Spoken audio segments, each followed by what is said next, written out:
नमस्कार, आप सभी का स्वागत है हमारी खास पेशकश में। खास तौर से जबकि 2024 एक बढ़िया साल रहा, स्पेशली मार्केट्स में छोटे मझौले शेयरों के लिए, मिड कैप के लिए, स्मॉल कैप के लिए, आईपीओ मार्केट के लिए, एसआईपीज के लिए। लेकिन अब 2025 कैसा रहने वाला है, खास तौर से इवेंटफुल ईयर के बीच में अब आपकी रणनीति क्या हो और बाजार की जो रफ्तार है, जो लगातार बाजार ने दिखाई है, वो रफ्तार आगे भी कायम रहने वाली है कि नहीं, इन सब पर हम बातचीत करते रहते हैं अलग अलग जानकारों से। और इसी श्रृंखला में बातचीत करने के लिए आज हमारे साथ मौजूद हैं जानी मानी शख्सियत, इंट्रोडक्शन की ज़रूरत नहीं है लेकिन फिर भी नवनीत पुनौत सर मौजूद हैं, जो कि एमडी एंड सीईओ हैं एचडीएफसी एसेट मैनेजमेंट कंपनी के। नवनीत सर से अलग अलग प्लेटफॉर्म पे अलग अलग सालों में मैंने बहुत सारी बातचीत की, लेकिन आज पहली बार यहाँ पे बातचीत हो रही है। नवनीत सर नमस्कार, स्वागत है कार्यक्रम में। और पहले तो बहुत बहुत शुक्रिया सर आज हमारे साथ मौजूद रहने के लिए, और बहुत बहुत शुभकामनाएं आपको इस नए साल की। नए जो साल शुरू हो रहा है, पिछला साल एचडीएफसी म्यूचुअल फंड के लिए बहुत अच्छा रहा, एचडीएफसी एएमसी के लिए बहुत अच्छा रहा, और आपके लिए भी, क्योंकि आप पर्सन ऑफ द ईयर भी, पर्सन ऑफ द ईयर के टाइटल आपको मिला। सो उसके लिए भी आपको बहुत बहुत शुक्रिया। मेरा आर्टिकल है, एनुअल आर्टिकल। हाँ, तो एक बढ़िया साल आपने बीता साल दिखाया। सो मैं शुरुआत इसी से ही करूँगा सर। लास्ट ईयर के जो गुडीज थे वो क्या FY 2025 में भी आएंगे? क्या ऐसे ही अच्छे दिन हम यहाँ पर भी आते हुए देखेंगे? सुमित जी, आपको और आपके सभी दर्शकों को नए वर्ष की बहुत बहुत शुभकामनाएं। आपने सही कहा कि पिछला वर्ष अच्छा रहा। इनफैक्ट पिछले 9 वर्षों से करीब करीब, अगर मुझे सही ध्यान हो तो 9 कैलेंडर ईयर्स निफ्टी ने पॉजिटिव रिटर्न दिया है, मार्केट ने पॉजिटिव रिटर्न दिया है। बहुत बड़ी बात है, पर ऐसा नहीं समझना चाहिए कि equity risk free asset class है, हर साल पॉजिटिव ही आएगा। अगर हम पुराना इतिहास देखें तो कई ऐसे भी साल रहे हैं जहाँ नेगेटिव रिटर्न्स आए, और इन्वेस्टर जब निवेश कर रहे हैं तो उन्हें रिस्क का भी ध्यान रखना चाहिए। एट द सेम टाइम मैं ये भी कहूंगा कि भारत के लिए अगले 20-25 वर्षों तक बहुत ग्रोथ की संभावनाएं हैं। राष्ट्र एक विकसित भारत बनने की यात्रा में है, और पूरा विश्वास है कि जो भी निवेशक अनुशासित रूप से, संयमित रूप से, पेशेंस के साथ निवेश करते रहेंगे, उन्हें अच्छे परिणाम लंबे समय में मिलेंगे। ये हमेशा मुश्किल होता है बाजार को अगले 6 महीने या 1 साल के लिए प्रेडिक्ट कर पाना। हम तो हमारी इंडस्ट्री में हमेशा यही बोलते हैं कि it is the time not the timing in the market that's important. So एक अच्छी बात यह है कि आप सभी लोगों के, मैं कहूँगा कि जिस तरह से आप हैंड होल्डिंग करते हैं इन्वेस्टर्स की, आजकल ज्यादातर निवेशक जो एसआईपी के थ्रू निवेश करते हैं, उनके लिए तो बाजार में चाहे उतार चढ़ाव भी आए तो कोई चिंता की बात नहीं है। तो नवनीत सर, पुराने कुछ आर्टिकल्स को पढ़ते समय एक लाइन मैंने पढ़ी थी, वो था एसटीपी, जो आप हमेशा सुझाते हैं लोगों को, इसमें sound investments, time and patience, ये आपके सबसे बड़े फंडे होते हैं। प्लस टाइम और प्लस पेशेंस, ये हाँ, 3 चीजों का समागम होना जरूरी है। तो इन जरा तीनों में समझाइए से सर, ये अगर आप, होगा कैसे? तो अगर सही निवेश किया आपने और उसको समय दिया आपने, और उसको अगर पेशेंस के साथ रखा, बिकॉज बाजार में उतार चढ़ाव होंगे, चाहे वो अर्थव्यवस्था हो, चाहे वो कॉर्पोरेट्स के मुनाफे हो, उनमें थोड़ी घटत बढ़त आती रहेगी। पॉलिटिकल अप्स एंड डाउन्स आते रहेंगे। चाहे विश्व के बाजार हो, चाहे हमारे बाजार हो, उनमें उतार चढ़ाव होता रहेगा। लेकिन अगर आपने अच्छा निवेश किया और उसको बड़ा समय दे दिया, और आप उससे संयमित रूप से जुड़े रहे, तो आप पिछले कई दशकों का इतिहास अगर हम देख लेंगे तो इन्वेस्टर्स को एक कॉन्फिडेंस मिलेगा। आज ही के दिन इनफैक्ट हमने 30 वर्ष की एचडीएफसी फ्लेक्सी कैप फंड की वर्षगांठ मनाई है।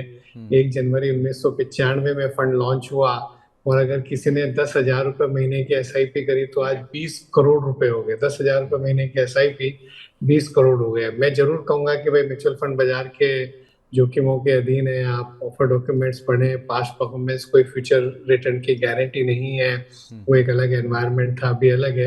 पर ये क्या दर्शाता है कि पावर ऑफ कंपाउंडिंग, ये क्या दर्शाता है कि हम सब लकी हैं, हम सब सौभाग्यशाली हैं कि हम एक ऐसे देश में हैं जहाँ निरंतर अर्थव्यवस्था में उन्नति हो रही है, एक कॉर्पोरेट सेक्टर है जो निरंतर अपने रेवेन्यू और प्रॉफिट्स में ग्रोथ दिखा रहा है, एक म्यूचुअल फंड इंडस्ट्री है जो उस ग्रोथ को आपको एक छोटी सी एसआईपी में भी आपको दे पा रही है।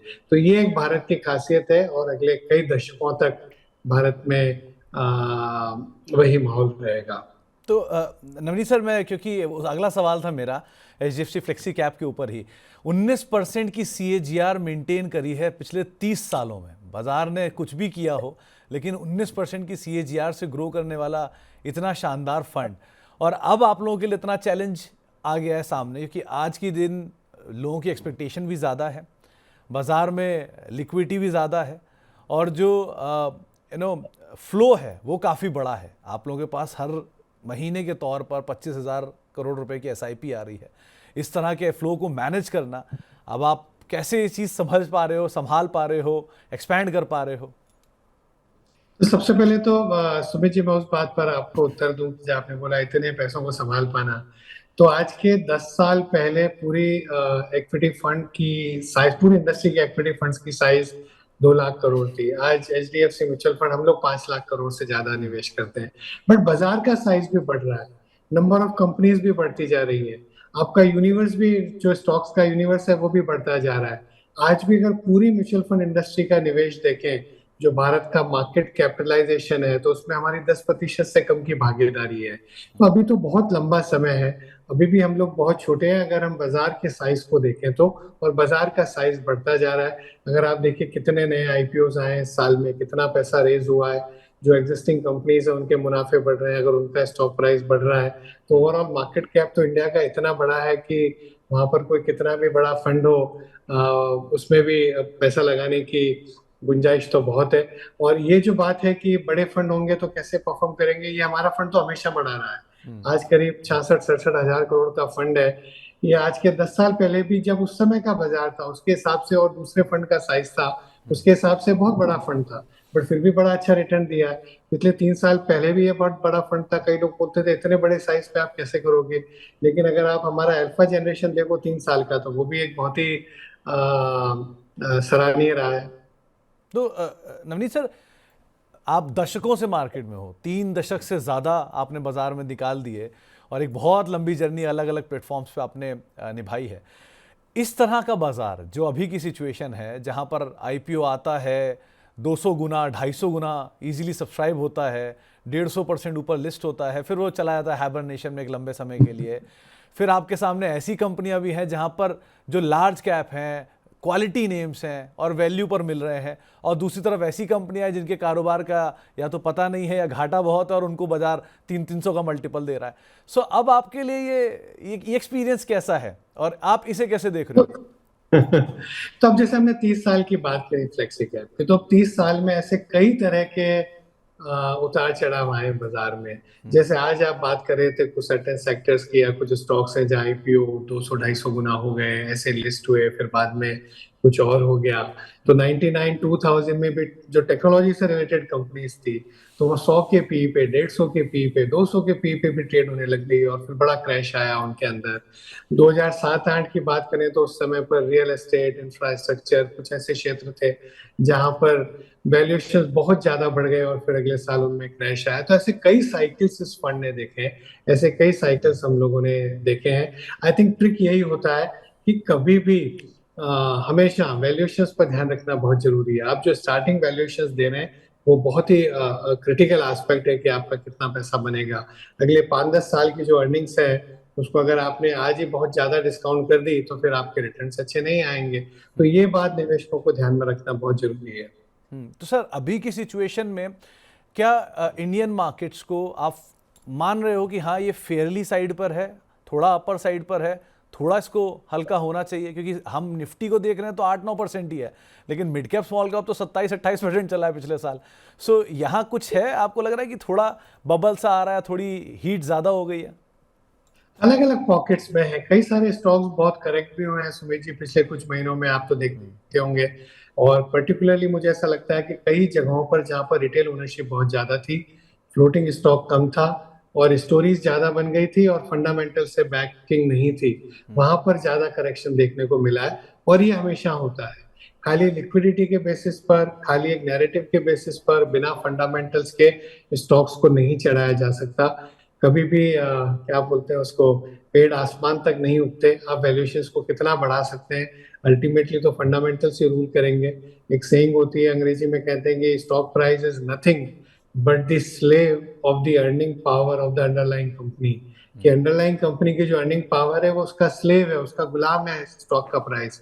बट वो लंबे समय में होता है, छोटे समय में कुछ भी बाजार में कहीं पे भी, दोनों साइड पर जब फेयर का माहौल होता है तो एक्सेसिवली पेसिमिज्म आ जाता है, लोग घबरा जाते हैं। और जब बहुत ही ग्रीड का माहौल होता है तो बड़ा ऑप्टिमिज्म आ जाता है, यूफोरिया आ जाता है, एक्सुबरेंस आ जाता है बाजार में।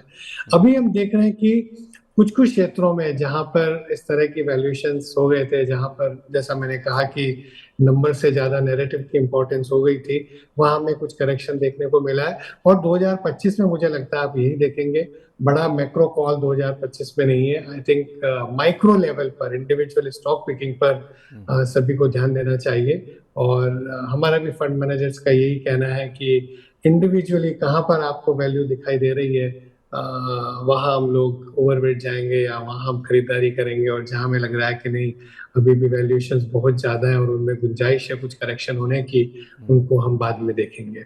तो सर आपके लिए चैलेंज नहीं हो रहा है, एक तरफ आपके सामने वो फंड खड़ा है जो लगातार 20% मोर लेस रिटर्न देता हुआ आ रहा है, तो निवेशक भी उम्मीदें बढ़ाकर हमेशा आते हैं, क्योंकि आप दो दोगे तो चार नहीं की तो हम उम्मीद तो लेकर हमेशा, आएंगे। सुमित जी सॉरी मैं आपको काटूंगा, कि हम तो हमेशा कहते हैं जो कि भाई past performance is no guarantee of the future हाँ, परफॉर्मेंस।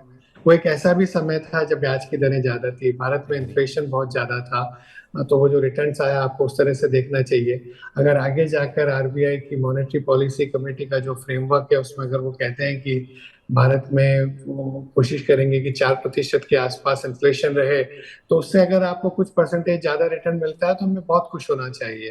अल्टीमेटली आप इक्विटी में पैसा लगाते हैं कि आपको इन्फ्लेशन बीटिंग रिटर्न मिले, आपका वेल्थ क्रिएट हो सके लंबे समय में। और मैं तो हमेशा यही कहता हूँ कि अपने रिटर्न एक्सपेक्टेशंस रीजनेबल होनी चाहिए, मॉडरेट होनी चाहिए। और उसमें पॉजिटिव सरप्राइज की गुंजाइश होनी चाहिए, नेगेटिव सरप्राइज की गुंजाइश नहीं होनी चाहिए। तो नवनीत सर, क्योंकि जो अर्निंग्स का सिचुएशन है, लास्ट हाफ का अगर सिचुएशन देखें, फर्स्ट हाफ का, तो वहाँ तो नंबर्स बहुत म्यूटेड साइड पे थे या केस टू केस बेसिस पे थोड़े बेटर साइड पर थे। अब सेकेंड हाफ फेस्टिव थोड़ा डिले हुआ, मानसून डिले हुआ, तो वो सब चीज़ें भी रहेंगी। लेकिन क्या हम नंबर्स को लेकर ओवर एक्साइटेड हैं, या हमने ओवर एक्सपेक्टेशन रख रखी है, या नंबर एक्चुअल में थोड़ा सा स्लगिश कंजम्पशन साइड है इंडिया में? नहीं, थोड़ा सा तो स्लगिश हुआ है, सारे नंबर्स बता रहे थे। पिछले क्वार्टर के जब नतीजे आए तो कंजम्पशन में भी और कुछ दूसरे क्षेत्रों में भी जो नतीजों की उम्मीद थी उस पर वो खरे नहीं उतरे। और उसी का कारण है कि हमें बाजार में करेक्शन देखने को मिला। कई कारण थे, शायद चुनावों की वजह से जो गवर्नमेंट का केपेक्स स्पेंडिंग होना था उतना नहीं हो पाया। मुझे लगता है अब उसमें थोड़ी तेजी आएगी, उसमें अब थोड़ी बढ़ोतरी आएगी। कंजम्पशन में भी कुछ कारण थे कि अर्बन कंजम्पशन थोड़ा सा स्लो डाउन हुआ। आरबीआई की जो टाइटनिंग थी अनसिक्योर्ड लैंडिंग पर, उसका भी शायद कहीं प्रभाव हुआ है। अभी मुझे लगता है कि जब गवर्नमेंट की स्पेंडिंग बढ़ेगी, कई जो स्टेट गवर्नमेंट्स हैं उन्होंने जो वेलफेयर स्पेंडिंग करी है उसका एक पॉजिटिव इम्पैक्ट कंजम्पशन पर देखने को मिलेगा। अगले साल अभी तक वाटर लेवल्स काफी अच्छे हैं, इस साल बारिश अच्छी थी, और अगले साल भी अगर क्रॉप अच्छी आती है, एग्रीकल्चर ग्रोथ अच्छी होती है, अगर रूरल इकोनॉमी ठीक करती है और गवर्नमेंट के पैक्स की वजह से अगर वापस इन्वेस्टमेंट साइकिल भी रिवाइव होता है, और धीरे धीरे एट सम स्टेज 2025 में अगर ठीक माहौल रहा और प्राइवेट कैपेक्स भी बढ़ा, तो मुझे लगता है कि सेकंड हाफ जो इस साल का होगा 2025 का, वो बेहतर होना चाहिए। तो सर अभी क्योंकि हमारे सामने जनवरी जनवरी में 3 बड़े इवेंट खड़े हैं, इसमें एक अर्निंग्स ही है, उसके जस्ट बाद डोनाल्ड ट्रंप साहब जो कि चेयर करने वाले हैं यूएस को, आने वाले हैं वो, और तीसरा बजट सामने खड़ा होगा 1 फरवरी से। सो इस तरह के जो सिचुएशन होती हैं, यहाँ सबसे ज़्यादा याद रिटेलर्स को म्यूचुअल फंड की आती है, क्योंकि ऐसे वॉलेटिलिटी को देख के वो पहले म्यूचुअल फंड पकड़ते हैं। सो इस सिचुएशन में जब ये अनसर्टेन माहौल हम सामने देख रहे हैं और मार्केट एक अच्छे गेंस के साथ ही आ रहा है इस साल में, तो इस सिचुएशन को आप कैसे समझाओगे रिटेल निवेशकों को, या फिर कैसे समझ रहे हो खुद आप? तो सुमित जी, 30 वर्ष का जो इतिहास हमने बात करी फ्लेक्सी कैप फंड की, तो मुझे नहीं लगता ऐसा कभी कोई समय हुआ होगा कि जब कोई 2-3 बड़े इवेंट हाँ, सामने नहीं थे। एग्री। अभी 95 से अगर हम पीछे जाएं इतिहास में, तो उस समय वो मिली जुली सरकारें थी 2-3 साल तक, कुछ प्रधानमंत्री बदल गए, 99 में और 2000 में जब टेक्नोलॉजी कंपनीज का बूम और बस्ट आया, 9/11 की घटना हो गई यूनाइटेड स्टेट्स में और पूरे विश्व में, उसने एक बड़ा एक अनसर्टेनिटी का माहौल क्रिएट किया। कई इवेंट्स हुए हैं। 2008 में ग्लोबल फाइनेंशियल क्राइसिस हो गया, 2011 में यूएस यूनाइटेड स्टेट्स की रेटिंग डाउनग्रेड हो गई, 2013 में वो जो फेमस टेपर टेंट्रम था, इमर्जिंग मार्केट्स में बड़ी वॉलेटिलिटी हुई, भारत में भी बहुत इम्पैक्ट हुआ उसका। एनपीए का साइकिल हमने देखा, 2020 में हमने पेंडेमिक देखा। मैं आपको ऐसी 25 चीजें बता सकता हूँ, 30 साल की 30 एग्री चीजें बता सकता एग्री। हूँ हर साल की। तो और 30 बजट आ गए और सरकारें बदल गई, लेकिन फिर भी जिसने एसआईपी सही करी उसके पैसे इतने बन गए। तो ऐसा तो इक्विटी बाजार में कभी होगा ही नहीं कि आपको ऐसा लगेगा कि 6 महीने तो सब सर्टेनिटी है। अब आप सोचो सुमित जी, फरवरी 2020 में बाजार ऑल टाइम हाई पर था, एग्री। निफ्टी 12,000 पर था उस समय पर, और जी। किसी ने नहीं सोचा होगा कि अगले एक महीने में हमें 7700 का निफ्टी देखने को मिल जाएगा। लेकिन अगर निवेशक ने अपना धैर्य नहीं छोड़ा, इसलिए मैंने जो बोला एसटीपी वाला, पेशेंस नहीं छोड़ा और अपने निवेश को रखा, तो आज वो 7700 वाला निफ्टी वापस 25,000 भी हो गया, 24,000 भी हो गया। तो वो तो बाजार में इस तरह के उतार चढ़ाव तो आते रहे। तो नवनीत सर, अभी की सिचुएशन में, क्योंकि लास्ट ईयर में एक एक अलग तरीके से पीएसयू चले, अलग तरीके से डिफेंस चला, रेलवेज चला, पावर चला, वो थीम चलती चली गई, और बैंक्स एनबीएफसीज नहीं चले, जबकि उनमें इतनी अच्छी वैल्यू है उसके बावजूद भी नहीं चल के दिए। इस साल के लिए अब 2025 हम शुरू कर रहे हैं, आप सामने आपके कई सारे सेक्टर्स हैं, तो आपको लग रहा है कि हाँ अभी कुछ सेक्टर्स में वैल्यू है और कुछ सेक्टर में लास्ट ईयर का जो एक बहुत बड़ी तेज़ी हमने देखी है, उसके बाद अब थोड़ा हीटेड अप सिचुएशन बन रही है? ये हमने देखा है, फाइनेंशियल्स है, हेल्थ केयर है, काफी सेक्टर्स हैं जहाँ पर हमारे फंड मैनेजर्स को लग रहा था कि नहीं, वहाँ पर वैल्यू है relative to some of the other sectors जो आपने बात करी, जहाँ पर वैल्यूएशंस बहुत ज्यादा बढ़ गए थे। और जैसा मैंने पहले भी कहा और मैं वही बात रिपीट करूंगा कि 2025 में सेक्टर्स देखने के बजाय या बड़ा मैक्रो कॉल देखने के बजाय इंडिविजुअल स्टॉक्स पर ध्यान देना ज्यादा बेहतर रहेगा। तो एक चीज़ और नवनीत सर, आप लोगों के लिए बतौर फंड मैनेजर, क्योंकि आपने 30 साल में इतने सारे बड़े बड़े आईपीओ देख लिए, इतने अच्छे अच्छे क्वालिटी पेपर देखे बाजार में, सो अभी जो पेपर आ रहा है, जो अभी आईपीओ मार्केट का पेपर आ रहा है, इनमें क्वालिटी क्या उस दर्जे की मिल रही है? पहला पार्ट। और दूसरा, क्योंकि इतना अच्छा लिक्विडिटी है और आपको पार्क करने के लिए एक फंड, एक कंपनी चाहिए, और आपके पास उतना सप्लाई नहीं है वहाँ पर, डिमांड जिस तरह की है, सो इसको कैसे आप मैचअप कर पा रहे हो? एक ही तरह की कंपनी सबको चाहिए, फिर उसे कैसे रखा जाए? हाँ, तो ऐसा नहीं कि हम कोई हर आईपीओ में निवेश नहीं करते, गिने जी। चुने होते हैं उन्हीं में निवेश करते हैं। और सेकेंडरी मार्केट में भी सैकड़ों स्टॉक्स हैं, हजारों स्टॉक्स हैं, लेकिन आप पोर्टफोलियो में देखोगे, हर एक पोर्टफोलियो में सपोज फ्लेक्सी कैप की बात करी तो आपको 50-60 स्टॉक्स ही वहाँ मिलेंगे। इंडिया का एक बहुत बड़ा एडवांटेज ये है कि यहाँ पर निवेश की कंपनियों का जो यूनिवर्स है, वो यूनिवर्स बहुत बड़ा है और बहुत तरह के सेक्टर्स हैं और कई नए सेक्टर्स जो बहुत ही छोटे हैं साइज में अभी, लेकिन जैसे जैसे अर्थव्यवस्था का साइज बढ़ेगा, जैसे जैसे लोगों की इनकम बढ़ेगी, जैसे जैसे उन सेक्टर्स में नई अपॉर्चुनिटीज मिलेगी, तो वो कंपनियों का साइज बढ़ता चला जाएगा जैसे जैसे साइज ऑफ अपॉर्चुनिटी बढ़ती रहेगी। और आईपीओ का तो मैं बहुत लाइटर नोट पर सुमित कहूँ कि ऐसा हो गया था पिछले 1-2 साल में कि लोग आईपीओ का मतलब इनिशियल पब्लिक ऑफर नहीं, बल्कि इंस्टेंट प्रॉफिट अपॉर्चुनिटी समझने लग गए। ये आईपीओ मतलब इंस्टेंट प्रॉफिट अपॉर्चुनिटी है, आज लिया और आप लिस्टिंग पर बेच देंगे तो बहुत पैसा बन जाएगा, चट मंगनी पर ब्याह वाला ऐसा हो जाएगा। ऐसे होता नहीं है, इतना इजी पैसा बहुत लंबे समय तक बन नहीं सकता है। बाजार में साइकिल्स आते हैं और अल्टीमेटली फंडामेंटल्स रूल करते हैं। जो पहले मैंने बात कही कि stock price is nothing but the slave of the earning power of the underlying company और underlying earning power of the company. तो ये बात सही बोली सर, आईपीओ मार्केट को लेकर तो सच में ही सबको ऐसा लगता है आज पैसा डाल लो और परमानेंट पैसा बनेगा ही बनेगा, श्योर ही है वो तो।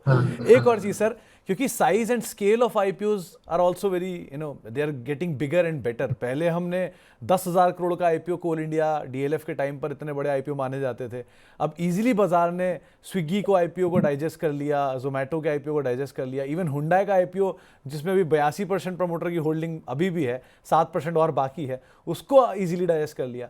सो ये जो डेप्थ ऑफ मार्केट है, ये सच में इतनी स्केल अप हो चुकी है कि इजीली आज अब रिलायंस जियो के 40,000 करोड़ के आईपीओ की बात हो रही है, तो क्या बाजार है इस तरह का मैच्योर कि इस तरह के आईपीओ को कंज्यूम कर पाएगा?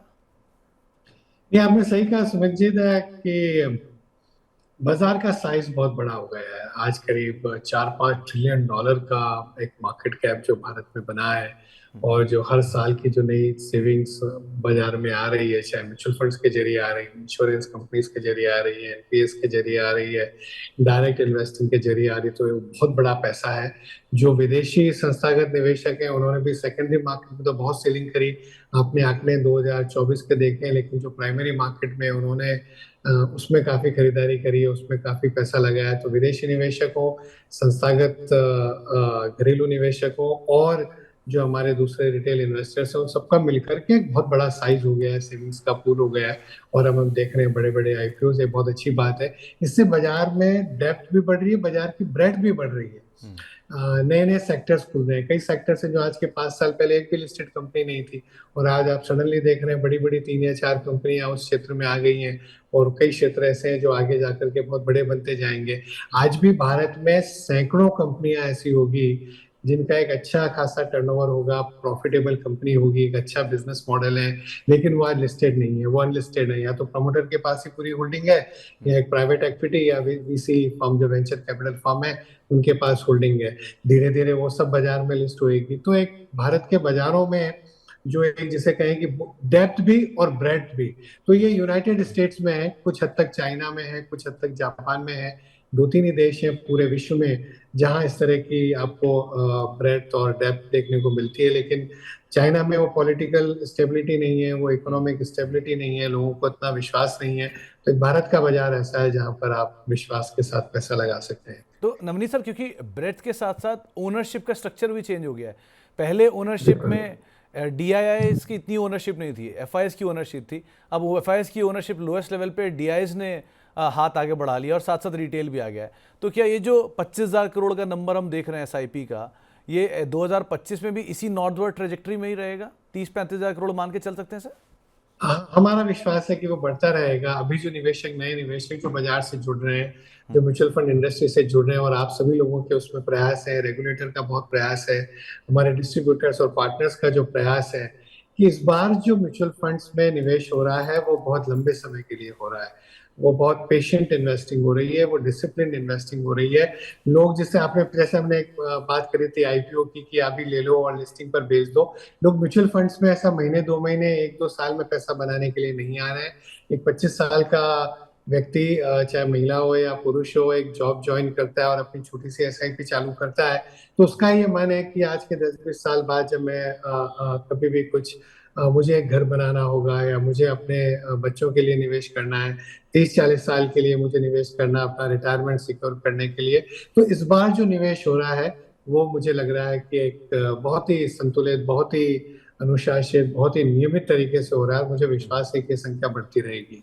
सर, एक चीज़ और ऑब्जर्वेशन में थी, अब तक तो जो डोमिनेंट स्टेट्स थे, यानी कि जो 4 महानगर थे, वही सबसे ज़्यादा एसआईपीज लाते थे। लेकिन अभी महाराष्ट्र, दिल्ली, या मतलब बॉम्बे और दिल्ली को अगर हटा दूं, तो बाकी सारे जो सिटीज़ हैं उनसे बहुत ज़्यादा पैसा आना शुरू हो गया है। और अब छोटे छोटे शहर जो हैं वो भी एसआईपी में बहुत बढ़िया कंट्रीब्यूट कर रहे हैं।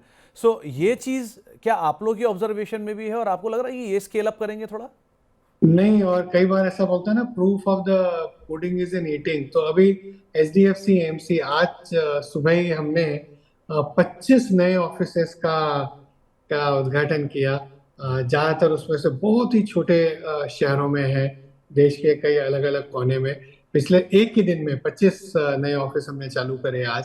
पिछले साल इसी दिन 24 नए ऑफिस, 24x24, आज 25x25, और बीच में 1-2 और खुल गए होंगे। तो 50 से ज्यादा हमने छोटे शहरों में, बहुत ही छोटे छोटे शहरों में नए ऑफिसेस खोले। बिकॉज मुझे लगता है कि अभी हमारे को जो जो रियल भारत है, जो असली भारत है, वहां तक हमें पहुंचना है। और मुझे लग रहा है वहां पर बहुत जागरूकता है निवेश के बारे में। लोगों में एक समझ बढ़ी है कि हमें लंबे समय में निवेश करना है, वेल्थ क्रिएट करना है, और एक अच्छा जरिया है। तो मुझे तो लगता है कि ये जो B30, जिसको हमारी इंडस्ट्री में हम B30 बोलते हैं, बियॉन्ड टॉप 30 टाउन्स, उनकी जो ग्रोथ रेट है वो अच्छी बनी रहेगी। और आज तो मतलब मुझे बड़ा गर्व होता है, कहते हो कि आधी से ज्यादा नंबर ऑफ SIPs अभी B30 टाउन से आती है। एक जमाना होता था 25 से 30 वर्ष पहले कि भाई, आपने सही बोला कि सुमित जी, 4 5 7 8 बड़े शहरों से ही ज्यादातर पैसा आता था। बड़ा वो बहुत बदल गया, अब जागरूकता बहुत आ गई है। तो सर एक और चीज़, क्योंकि आप इंडस्ट्री वेटरन हो और आप इतने सालों से देख रहे हो, पूरा इंडस्ट्री को चेंज होते हुए डायनामिक्स को देखा है आपने, तो सर जो पहले ट्रेडिशनल प्रोडक्ट्स थे कि हमेशा आते ही large cap, mid cap, small cap, 3 funds पे ही बात होती थी, या कभी कभी फ्लेक्सी कैप या मल्टी कैप पे भी लोग जाते थे। अब वो ट्रेडिशनल प्रोडक्ट्स की डिमांड खत्म हो रही है या फिर डाइवर्सिफाई हो रही है, खत्म नहीं कहूँगा, रादर बढ़ रही है और डाइवर्सिफाई हो रही है, और नए नए प्रोडक्ट्स की डिमांड आ रही है, इनोवेटिव प्रोडक्ट्स मांगे जा रहे हैं, जैसे अलग अलग कंपनियों के फ्लेक्सी कैप हैं, ओवरसीज मार्केट्स में हैं, या सेक्टोरल फंड्स हैं, या फिर इवन डेट रिलेटेड फंड्स की डिमांड इस समय थोड़ी आई है। सो ये सब चीज़ें और एक्सपैंड हो रही है क्या इन शहरों से ही? नहीं, अपने को थी अपने खाने में भी ज्यादातर तो अपने को दाल रोटी दाल सब्जी वही होना चाहिए।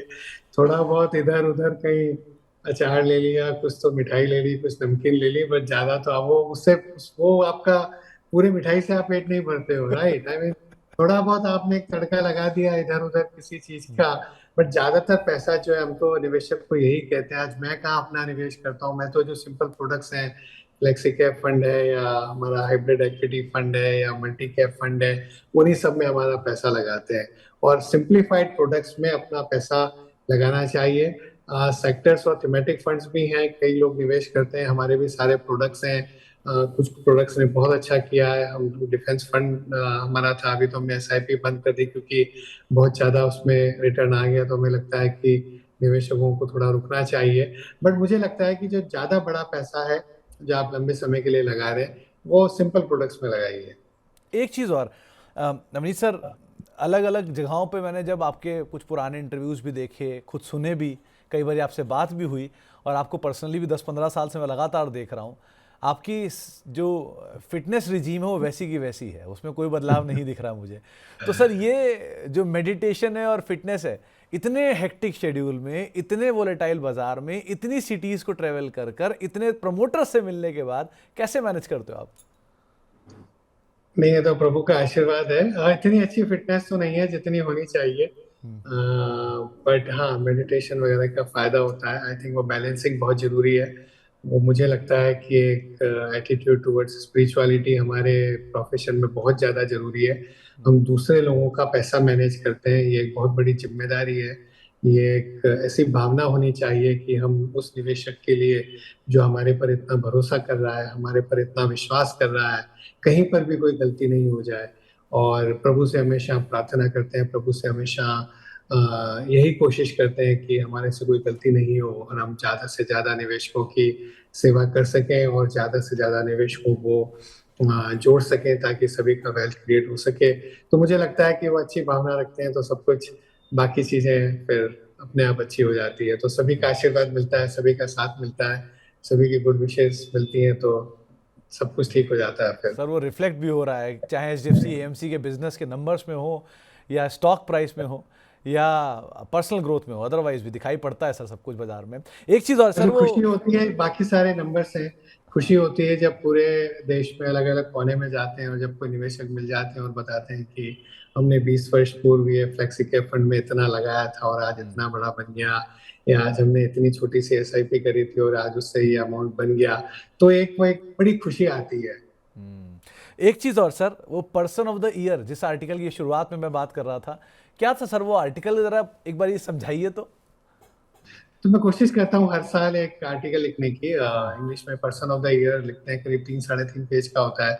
कुछ वर्षों पूर्व तक ये 2 ढाई पेज का होता था, लेकिन आजकल इतना कुछ होता है एक साल में कि थोड़ा बढ़ गया। कोशिश करते हैं उसमें कि पूरे साल में जो भी हुआ है, राजनीति में, समाज में, खेल कूद के मैदान में, बाजारों में, विश्व के बाजारों में, भारत के बाजारों में, पूरे बिजनेस वर्ल्ड में, सब तरह का कोशिश करते हैं 3 साढ़े 3 पेज के अंदर। और कोशिश रहती है कि ईयर एंड में थोड़ा सा एक क्या बोलना चाहिए, विटी ऑल्सो, उसमें एक विट डालने की कोशिश करते हैं, थोड़ा सा उसको लाइटर बनाने की कोशिश करते हैं, अच्छे थोड़ा एक वर्ड प्ले करके, ताकि वो एक इंटरेस्टिंग रीडिंग बने। साल के अंत में जब लोग छुट्टियों वगैरह पर होते हैं, या साल के अंत में अगर चाहें कि पूरे वर्ष में क्या हुआ है उसका एक अगर मैं वर्ड यूज करूँ, एक विहंगम दृष्टि से और एक सिंहावलोकन टाइप का जिसे कहें, वो कोशिश करता हूँ एक अच्छा सा पर्सनोदय बनाने की। 20-21 साल हो गए हर साल लिखते लिखते उसको। सर, और जिस रेट से आपने उसमें लोगों को शामिल किया है, इवेंट्स को शामिल किया है, लग रहा है वो अगले साल तक आते आते 4.5 पन्ने 5.5 पन्ने तक पहुंचने लग जाएगा धीरे धीरे। अच्छा, एक चीज़ हाँ, और। पर वो हाँ ब्रेविटी इज हाँ, the Navneet sir. Soul of communication बहुत ज्यादा बड़ा भी नहीं होना चाहिए। हाँ। कई लोग बोलते हैं कि आजकल तो रील का जमाना है, लोग तो आजकल एक पेज पढ़ने में ही मुश्किल होते हैं, but at the same time इतनी सारी किताबें भी बिकती है बड़ी। सो 3-3.5 पेज साल भर के लिए अच्छे हैं। एक चीज़ और नवनीत सर, बहुत सारे लोग आपको सुनते हैं, आपने मतलब बहुत इंस्पायरिंग जर्नी है आपकी, बॉम्बे की उस रिंग से लेके आज HDFC AMC तक। और इतनी लंबी जर्नी में बहुत सारे यूथ आपको सुन रहे होंगे, नए निवेशक सुन रहे होंगे, कोई पुराने निवेशक सुन रहे होंगे। कोई फाइनेंशियल रेजोल्यूशन जो आप उनको देना चाहो 2025 के लिए? नहीं, मैं तो वही एसटीपी वाला रिपीट कर देता हूँ कि वेल्थ क्रिएशन का एक ही फॉर्मूला है। सेबी ने कहा है कि एफ&ओ मार्केट में 93% लोगों का पैसा लूज हो जाता है। कुछ मतलब कई तरह की चीजें लोग ट्राई करते रहते हैं। इंट्राडे ट्रेडिंग में भी शायद सेबी की रिपोर्ट आई थी कि करीब 70% लोग लॉस कर जाते हैं। मैं कई बार मजाक में बोलता हूँ कि जो भी लोग करते हैं उनको लगता है कि मैं वो 7% वालों में हूँ जिसका पैसा बनेगा, मैं 93% में नहीं हूँ। पर 7% वाले बहुत थोड़े से हैं, और उसमें भी वो चेंज होते रहते हैं। कोई इस साल किसी का बनेगा, अगले साल किसी और का बनेगा, तो ऐसी लॉटरी क्यों खेलनी है। सबसे बढ़िया है कि अपने नियमित रूप से म्यूचुअल फंड में निवेश करें, और जो sound investment plus time plus patience, तो सही निवेश, लंबा समय और संयम, ये तीनों का समागम जब होगा तभी अच्छा पैसा लंबे समय में बनेगा।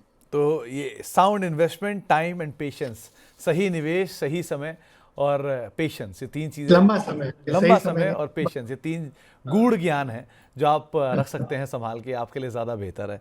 हर बार की तरह नवनीत सर, बहुत अच्छा लगा आपसे बातचीत करके और बहुत कुछ सीखने को मिला आपसे बातचीत करके।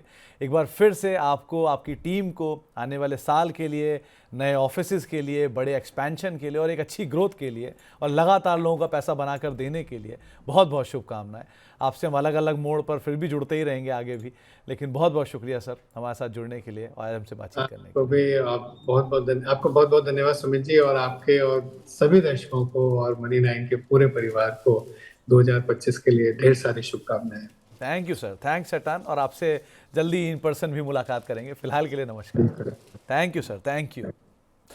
तो हमारी खास पेशकश कि 2025 में कैसा हो बाजार, आप सुन रहे थे बाजार के एक जाने माने जो जानकार हैं और साथ साथ जाने माने फंड के हेड नवनीत सर को, और किस तरह से वो देख रहे हैं मार्केट्स को। आपने पूरा आउटलुक सुना। तो फिलहाल हमारी इस खास पेशकश में इतना ही। नमस्कार।